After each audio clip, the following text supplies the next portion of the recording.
The Cannonball Run wasn't just a movie, it was a wild ride. Released in 1981, it combined outrageous comedy, insane car stunts, and an all-star cast into one of the most successful films of the decade. But behind the laughs, there were near-death stunts, drunk performances, and real-life racing inspiration that made the film as unpredictable as the race itself. Buckle up because we're diving into 20 weird facts you didn't know about the Cannonball Run. Nobody can stop us now. Nobody! Number 1. Inspired by real illegal races, the movie was based on the Cannonball Baker's Sea to Shining Sea Memorial Trophy Dash, a real underground race organized by autojournalist Brock Yates in the 1970s. The race protested America's strict 55 miles per hour speed limit, with drivers gunning cross-country at breakneck speeds. Yates himself even helped write the script, bringing first-hand knowledge of what these outlaw road trips were really like. The movie exaggerated the madness, but many plot points, like costumed drivers and disguised vehicles, were rooted in truth. It wasn't Hollywood fantasy, it was outlaw reality turned into slapstick comedy, making the film unlike anything audiences had seen before. And this is my faithful companion, Cato. Number 2. Burt Reynolds only joined for the money. Burt Reynolds was the biggest box office star of the early 80s, but he wasn't excited about the Cannonball Run. He took the role purely for the paycheck, reportedly $5 million, a record salary at the time. Reynolds later admitted he had little interest in the film, saying he did it for the money and left it at that. Ironically, his natural charm helped make the movie a hit, even if he himself dismissed it as fluff. For audiences, Reynolds' presence cemented the movie as a comedy classic, but to him it was just another job in a long line of car-chasing roles.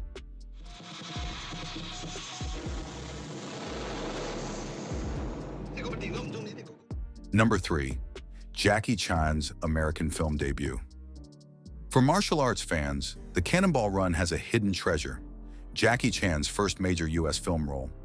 He played one of the Japanese drivers, despite being Chinese. The decision was awkward, and Chan himself disliked how little English he was given to work with. But the movie gave him exposure to American audiences, setting the stage for his later success in Hollywood during the 90s. It's surreal to see him here, years before Rush Hour made him a household name. Fans looking back often say his role feels like a blink and you miss it moment of movie history. What do you do when you've done it all? Number 4. The cars were real and really fast. Unlike many Hollywood movies that rely on replicas, most of the cars in the Cannonball Run were authentic, high-performance machines. From a Lamborghini Countach and Ferrari 308 to a tricked-out ambulance, these vehicles weren't props. They were driven hard and fast. Many of the actors performed their own driving, while professional stunt drivers handled the truly dangerous stunts. The opening scene with the Lamborghini Countach was especially authentic, filmed with real high-speed runs on open highways. This commitment to using real cars gave the film gearhead credibility, turning it into a cult classic among car enthusiasts worldwide. Toast us, you and me. We're gonna win the whole thing. It's a cinch. The more I look around and see these turkeys. Number 5. Sammy Davis Jr. and Dean Martin weren't sober on set. Rat Pack legends. Sammy Davis Jr. and Dean Martin treated filming like a vacation. Dean Martin refused to rehearse lines, preferring to drink on set, while Sammy joined in the partying. Director Hal Needham didn't stop them, he just let their banter shape the comedy. Their priest disguises and witty exchanges ended up being some of the film's funniest moments, even though much of it was improvised. For fans, the chemistry felt natural, but insiders admitted it came from real off-screen drunkenness. The chaos was risky for production, but it added an authentic unpredictability that no script could have created. Well then, after my career in the RAF, The what? the Royal Air Force. Number 6. Roger Moore played Roger Moore. Roger Moore was still James Bond when the Cannonball Run was made. Instead of playing a fictional racer, he played Seymour Goldfarb Jr., a rich man pretending to be Roger Moore. It was a bizarre meta-joke, Bond parodying himself while still starring in actual Bond films. Moore leaned into the role, poking fun at his suave persona with exaggerated winks and over-the-top gadgetry. Audiences loved the self-parody, and critics later pointed out how rare it was for a major star to mock his own image so openly. It made his role one of the film's most memorable performances.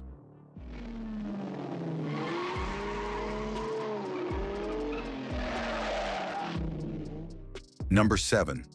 The stunt crew made it dangerous behind the scenes. Director Hal Needham was a legendary stuntman, and he pushed realism hard. Many scenes were filmed at dangerously high speeds on open roads without modern safety precautions. The Lamborghini Countach sequence reportedly hit speeds near 150 miles per hour, with stunt drivers weaving through real traffic. Needham believed the danger made the film more authentic, and in a way he was right. The movie's action feels raw because it was. Amazingly, despite countless near misses, no one was seriously injured during production. Today, though, those filming methods would never pass safety standards. Talk about this later, huh? Number 8. The ambulance came from a real race. Burt Reynolds and Dom DeLuise's Dodge Tradesman ambulance wasn't just a gag. It was based on a real Cannonball race entry. In the 1970s, Brock Yates and Hal Needham actually drove an ambulance cross-country, pretending to transport a patient. The disguise worked, letting them bypass police attention. The story was so outrageous it became the centerpiece of the film. That blending of fact and fiction gave the Cannonball Run an authenticity that made the comedy even funnier, because audiences had no idea how much of it came from real life. I've always wanted to be Captain USA. Dun, dun, dun. Number 9. Dom DeLuise invented Captain Chaos. Dom DeLuise's alter ego, Captain Chaos, wasn't in the original script. He invented the character as a running gag, dressing in a superhero costume whenever the racers needed saving. His dramatic shouts of "dun, dun, dun" became one of the film's biggest laughs. Director Hal Needham loved it so much that he made Captain Chaos a central part of the story. What started as on-set improvisation ended up being one of the movie's defining moments, showing how much the film relied on spontaneity and comedic instinct rather than rigid scripting. Gangbang or something A like gangbang? For racers, not rapists. Number 10. Farrah Fawcett's role came from a real arrest. Farrah Fawcett played a photographer caught up in the chaos after being arrested for speeding with Reynolds' character. Her role mirrored reality. Farrah had a history of real-life traffic tickets and once joked she spent more time in traffic court than on set. Casting her as a reckless free spirit fit perfectly. Behind the scenes, Farrah was going through a rough period after leaving Charlie's Angels, but the Cannonball Run gave her a chance to reinvent herself as more than just a TV star. Audiences loved her chemistry with Reynolds, making her one of the highlights of the film.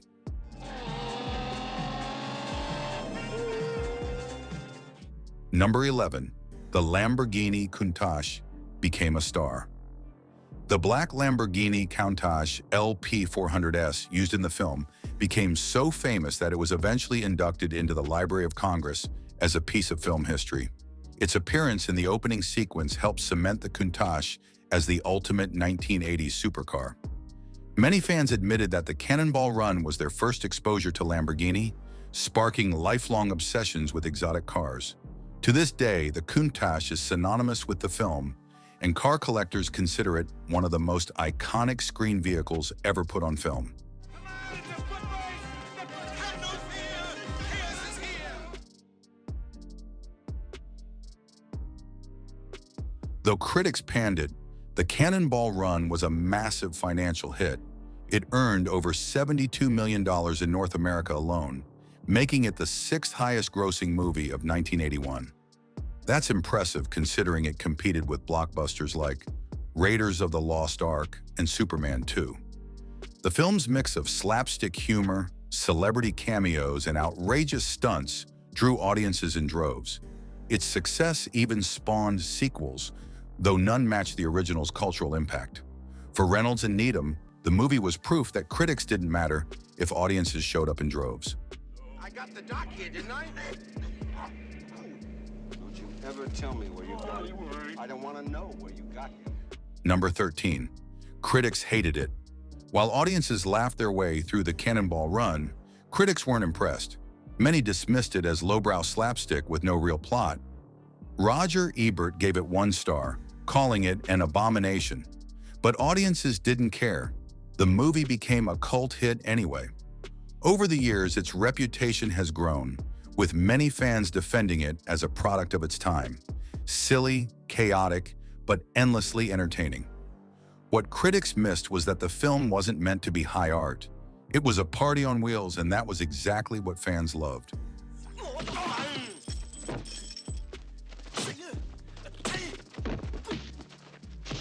Number 14. Jackie Chan's fight scene. Was cut short. Jackie Chan filmed a longer martial arts sequence for the movie, but most of it was cut from the final edit. Director Hal Needham wanted to focus more on comedy than action, leaving Chan disappointed. Still, the short fight scene that remains showcased his talent and hinted at the career he'd later build in Hollywood. Fans now consider it a lost opportunity, imagining what could have happened if Needham had let Chan show off more of his trademark stunt choreography. Number 15. The film holds a Guinness World Record. For years, the Cannonball Run held the Guinness World Record for most stunts performed in a single film. With dozens of crashes, jumps, and outrageous driving maneuvers, the production pushed limits in a way few comedies dared. Director Hal Needham, a former stuntman, wanted the action to look authentic, and he succeeded, sometimes too well. While audiences laughed at the mayhem, stunt performers were putting their lives on the line, earning the movie a reputation as both hilarious and genuinely dangerous. You want us to pull over and be blessed by a black priest in a red Ferrari. Number 16. The movie almost had Steve McQueen. Before Burt Reynolds signed on, the role was originally pitched to Steve McQueen. At the time, McQueen was Hollywood's ultimate cool star and a passionate race car driver.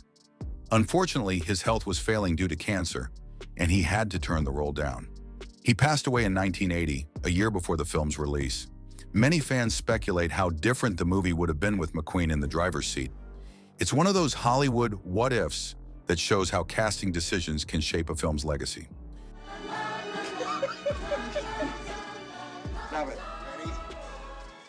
Number 17.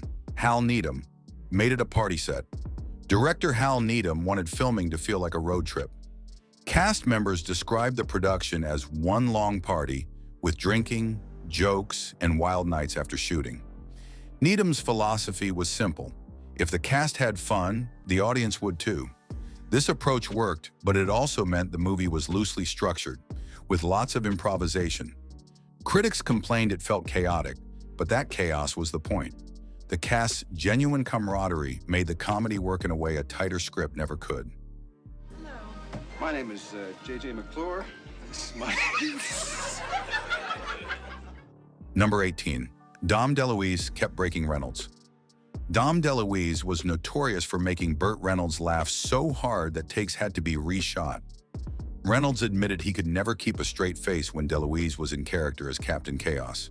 In fact, if you watch closely, you'll see moments where Reynolds is clearly holding back laughter on screen.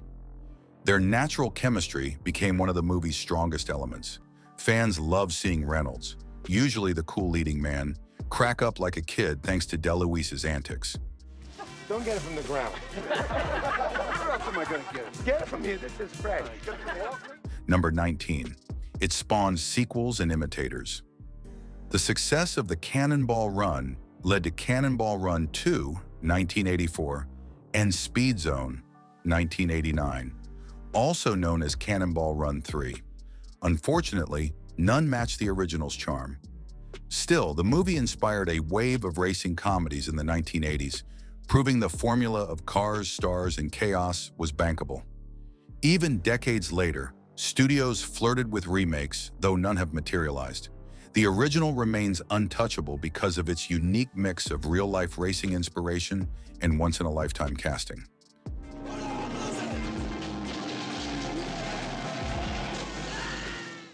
Number 20. A remake has been planned for years. For decades, Hollywood has tried to reboot the Cannonball Run. At one point, directors like Guy Ritchie and Rawson Marshall Thurber were attached, with rumors of modern-day stars taking the wheel. The idea was to update it with today's car culture and technology, but the project has been stuck in development hell, with no official production yet. Fans remain divided. Some want to see the concept reborn, while others argue the original's chaotic magic could never be recreated. For now, the 1981 classic stands alone. The Cannonball Run wasn't just a movie, it was a road trip through Hollywood excess, real racing history, and reckless comedy that could never be made today. From Jackie Chan's debut to Dean Martin's drunken improvisations, the film was as messy behind the scenes as it was on screen. And maybe that's why it worked. For audiences, it was pure escapism, a wild ride with no rules.